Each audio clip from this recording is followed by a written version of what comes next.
So CoAgent is the new replacement name, or the new name for our what used to be called TwinCAT Chat. This is a emerging technology with generative AI. It allows you to do many things in your workflow of developing or maintaining a machine.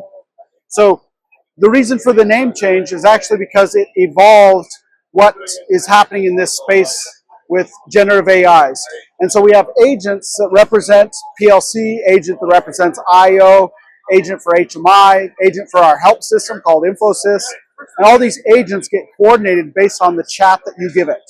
So I can come to a system and we actually present a chat window, and I can interact with it and do things like ask it to generate a function block.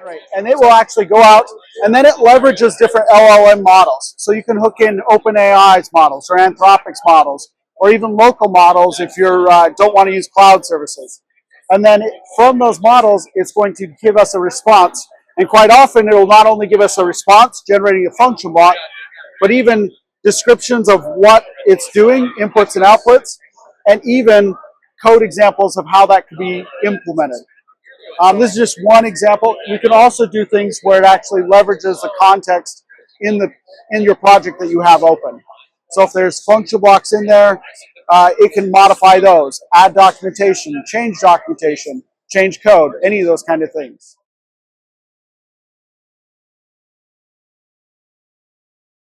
Yeah, so three of the most common ones I would say is greenfield applications. You might have no code base yet generated so far. So you might do a prompt like I even showed here.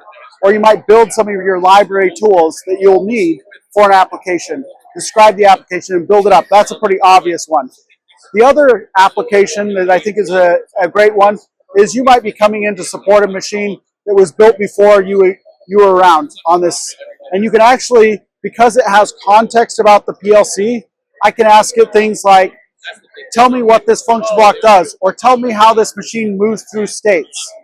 And then it will take that context information and it will give me responses and maybe give me in a human readable format what the machine's doing. And then the last one that's another obvious one is on your HMI, you could actually put the chat tool, and then a maintenance person might come up to the machine and say, you know, I'm having issues with spacing on these. Plot the spacing between these two movers, and it can actually dynamically know the resources it has, go out and leverage those, and even build a dynamic plot. So just three examples of how it might be used in different time frames.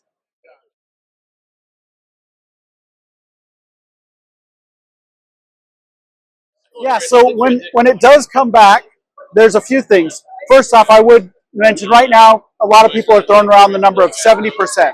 70% is how far it gets you along the path of a complete solution. You still need to go and review it, make sure it is doing what you want to do. So you're going to need to review it by hand, but there's also some tools we're providing that actually will repair the solution. So the LLM is providing the code. It may not be completely accurate code, and we can repair that before it gets implemented into the code base.